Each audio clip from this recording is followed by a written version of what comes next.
नमस्कार विद्यार्थी मित्रांनो, मी ज्ञानेश्वर पवार तुमचं एनलायटनमेंट ॲग्री अकॅडमी या युट्यूब चॅनलवरती सहर्ष स्वागत करतो। तर विद्यार्थी मित्रांनो, आजच्या या लेक्चरमध्ये आपण पाहणार आहोत हॉर्टिकल्चर क्रॉप आणि त्या हॉर्टिकल्चर क्रॉप मध्ये मँगो हा सगळ्यात महत्त्वाचा क्रॉप आहे आणि तो आजच्या या लेक्चरमध्ये आपण पाहणार आहोत। तर विद्यार्थी मित्रांनो, मँगोचं जे बॉटॅनिकल नेम आहे ते मँगीफेरा इंडिका या नावाने मँगो हा आपल्याला ओळखला जातो।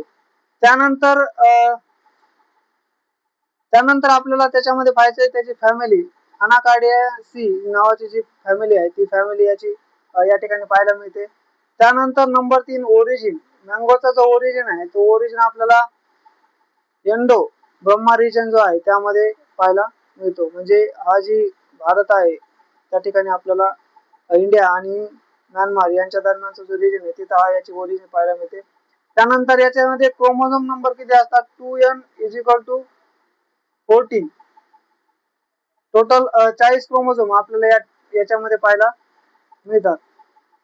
त्यानंतर इडिबल पार्ट आता कोणता असतोय तो मेसोकार्प जो पार्ट असतो तो आपल्याला इडिबल पार्ट या ठिकाणी पाहायला मिळतो। याच्यामध्ये आपल्याला 3 जे पार्ट्स असतात त्याच्यामध्ये पहिला असते एक्झोकार्प जी बाहेरची स्किन असते, त्यानंतर मेसोकार्प हा पार्ट आहे जो आपण खातो आणि सगळ्यात महत्त्वाचा तो म्हणजे एंडोकार्प आणि एंडोकार्पला आपण या ठिकाणी स्टोन असं म्हणतात। ठीक आहे, हा जो पार्ट आहे तो आहे एंडोकार्प, हा पिवळा मधला मेसोकार्प आणि साईडची जी कवरिंग असते साल ही असते एक्झोकार्प। ठीक आहे, फ्रूट टाइप कसा आहे तर ड्रूप टाइपचं जे फ्रुट्स आहे ते आपल्याला या ठिकाणी याच्यामध्ये पाहायला मिळते। मग याचे फायदे काय आहेत तर याचे फायदे जर बघलं तर हा विटॅमिन ए चा सगळ्यात मोठा सोर्स आपल्याला पाहायला मिळतो। त्यानंतर याच्यामुळे जे डोळे आहेत ते चांगले होतात। त्यानंतर हेल्दी स्किन पण आणि ग्रोथ या ठिकाणी पाहायला मिळते आणि बूस्ट द इम्युनिटी हे विटॅमिन ए चे आपल्याला फायदे या ठिकाणी पाहायला मिळतात। त्यानंतर मँगो फ्लावर सायमोस जे फ्लावर आहे ते आपल्याला या ठिकाणी पाहायला मिळतं। याच्यामध्ये फ्लावरिंग मेल आणि फिमेल जे फ्लावर्स असतात ते एकाच ठिकाणी आपल्याला पाहायला याच्यामध्ये मिळतात। त्यानंतर रूट कोणती तर टॅप रूट सिस्टीम आपल्याला या ठिकाणी पाहायला मिळते, म्हणजे सरळ रूट या ठिकाणी मोठं वाढताना पाहायला मिळते। त्यानंतर याच्यामध्ये जर पाहायला गेलं तर आयडियल टेम्परेचर याच्या मँगोच्या ग्रोथसाठी आपल्याला 24 ते 27 डिग्री सेल्सिअस जर टेम्परेचर असेल तर त्या रिजन मध्ये मँगो चांगल्या पद्धतीने ग्रो होतो। त्यानंतर हायेस्ट मँगो प्रोडक्शन आपल्याला उत्तर प्रदेश या राज्यामध्ये पाहायला मिळते। Highest area of mango cultivation Andhra Pradesh, production मध्ये उत्तर प्रदेश। प्लांटिंग टाइम याच्यावर आपल्याला जून ते जुलै या ठिकाणी बेस्ट प्लांटिंग टाइम आहे सध्याचा जो टाइम पिरियड आहे। त्यानंतर बेस्ट सुटेड सॉइल वेल ड्रेन लोमी सॉइल याच्यासाठी आपल्याला चांगली सॉइल मानली जाते लोमी सॉइल। ठीक आहे, लोमी सॉइल। त्यानंतर hormone use to stop the falling immature fruits या ठिकाणी NAA किंवा 2,4D जे हर्बिसाइड आहे ते हर्बिसाइड पण या ठिकाणी वापरलं जाते। त्यानंतर डी ब्लूसमी जे आहे ड्यू टू डन कंट्रोल माल फॉर्मेशन बिफोर द डी ब्लूसमिंग आणि आफ्टर डी ब्लूसमिंग। त्यानंतर याच्यावर जे स्पेसिंग आहे ती 10 मीटर इंटू 10 मीटर मध्ये आपण आयडियल स्पेसिंग मानली जाते। हाय डेन्सिटी प्लांटेशन पण आपण या ठिकाणी याच्यामध्ये करू शकतो। त्यानंतर फ्रूट पेअरिंग जर या ठिकाणी जर पाहायला गेलं तर टर्मिनल म्हणजे जे वरची साइड आहे त्या वरच्या साइडला आपल्याला फ्रूट बेरिंग या ठिकाणी पाहायला मिळते। त्यानंतर मँगो इन्फ्लोरेसन कंटेंट कसं असते मेल आहे आणि हर्माफ्रोडिट फ्लावर या ठिकाणी पाहायला मिळते, म्हणजे मेल आणि फिमेल हे दोन्ही या ठिकाणी याच्यामध्ये पाहायला मिळतात। मेल फ्लावर स्टेमन फंक्शनल असतो आणि पिस्टिल या ठिकाणी ॲब्सेंट असतो, म्हणजे मेल पार्ट जो आहे तो फंक्शनल असतो आणि फिमेल पार्ट जो आहे तो या ठिकाणी ॲब्सेंट किंवा तो नॉन फंक्शनल या ठिकाणी पाहायला मिळतो। आणि हर्माफ्रोडिट फ्लावर जो असतो त्याच्यामध्ये मेल आणि फिमेल म्हणजे स्टेमन आणि पिस्टिल हे दोन्ही पण कसे असतात फंक्शनल असतात। ठीक आहे, त्यानंतर या ठिकाणी आपण पाहणार commercial method of mango propagation, त्याच्यामध्ये विनर ग्राफ्टिंग हे आपल्याला कमर्शियल मेथड पाहायला मिळते। पॉलिनेशन मँगो याच्यामध्ये डन हाऊस फ्लाय च्या माध्यमातून हे पॉलिनेशन होते। त्यानंतर TSS content of mango 20% TSS content आपल्याला याच्यामध्ये पाहायला मिळतो. त्याच्यानंतर हाय डेन्सिटी प्लांट स्पेसिंग, जर स्पेसिफायर आपल्याला व्हरायटी आम्रपालीसाठी जर करायची असेल तर त्याला 2.5 मीटर इंटू 2.5 मीटर स्पेसिंग म्हणजे रो टू रो हे झालं.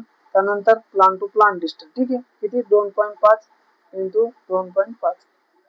त्यानंतर most popular variety of mango is Alfonso. भारतामध्ये जर पाहिलं तर देवगड, महाराष्ट्रात देवगड, त्यानंतर रत्नागिरी हे सगळ्यात फेमस अल्फान्सो जे आहे त्याचं हापूस आंब्याचे क्षेत्र आहे. त्यानंतर सीडलेस व्हरायटी सिंधू नावाची जी सीडलेस व्हरायटी ती आपल्याला परीक्षेला विचारली जाते. त्यानंतर mango variety suitable the processing Kesar आपल्याला प्रोसेसिंग साठी महत्वाचे आहे. त्यानंतर म्युटंट व्हरायटी रोझिका नावाची जी व्हरायटी ती या ठिकाणी पाहायला मिळते. त्यानंतर spongy tissue resistant variety Ratna. त्यानंतर स्वीटेस्ट व्हरायटी मँगो चौसा नावाची जी व्हरायटी ती या ठिकाणी आपल्याला स्वीटेस्ट सगळ्यात गोड व्हरायटी पाहायला मिळते. त्यानंतर mango varieties having apple shape Rumani नावाची जी व्हरायटी तिला ऍपल शेप या ठिकाणी पाहायला मिळतो. त्यानंतर लेट मॅच्युरिटी फसाईल बिहार या ठिकाणची जी आहे त्या ठिकाणी बिहारमध्ये जवळपास नाही म्हणलं तरी पण सप्टेंबरच्या एंडिंग पर्यंत आपल्याला मँगो या ठिकाणी पाहायला मिळतात. त्यानंतर the mango variety which is known for the mother of all the colour cultivar of mango is Mulgoa नावाची जी व्हरायटी आहे ती या ठिकाणी पाहायला मिळते. Off season variety mango Niranjan नावाची व्हरायटी. त्यानंतर regular bearing of mango Neelam असल, बँगलोर असल किंवा पेरी असल या 3 व्हरायटी आपल्याला रेग्युलर बेरिंग तीनही सीझन मध्ये पाहायला मिळतात, ठीक आहे. त्यानंतर ड्रॉप व्हरायटी जी आहे आम्रपाली ही कमी वाढणारी आहे म्हणून आपण त्याच्यावरची जी स्पेसिंग आहे ती 2 मीटर किंवा 2.2 metre plant to plant distance 2.2 आणि रो टू डिस्टन्स 2.5 या ठिकाणी आपल्याला या ठिकाणी पाहायला मिळते. त्यानंतर ही ड्रॉप व्हरायटी असते. मँगो मध्ये आपल्याला बोरॉन डिफिशियन्सी या ठिकाणी पाहायला मिळते. त्याच्यामध्ये इंटरनल फ्रूट नेक्रोसिस कशामुळे होते तर बोरॉनच्या डिफिशियन्सी मध्ये ह्या डिसीज या ठिकाणी पाहायला मिळतो. त्यानंतर high temperature during flowering season of mango produce the bisexual flower. जसं जसं उन्हाळा किंवा टेम्परेचर वाढेल तसं तसं याच्यामध्ये बायसेक्शुअल फ्लॉवर्स वाढतील आणि बायसेक्शुअल फ्लॉवर वाढले तर त्यामध्ये फ्रुटिंग जास्त या ठिकाणी पाहायला मिळते.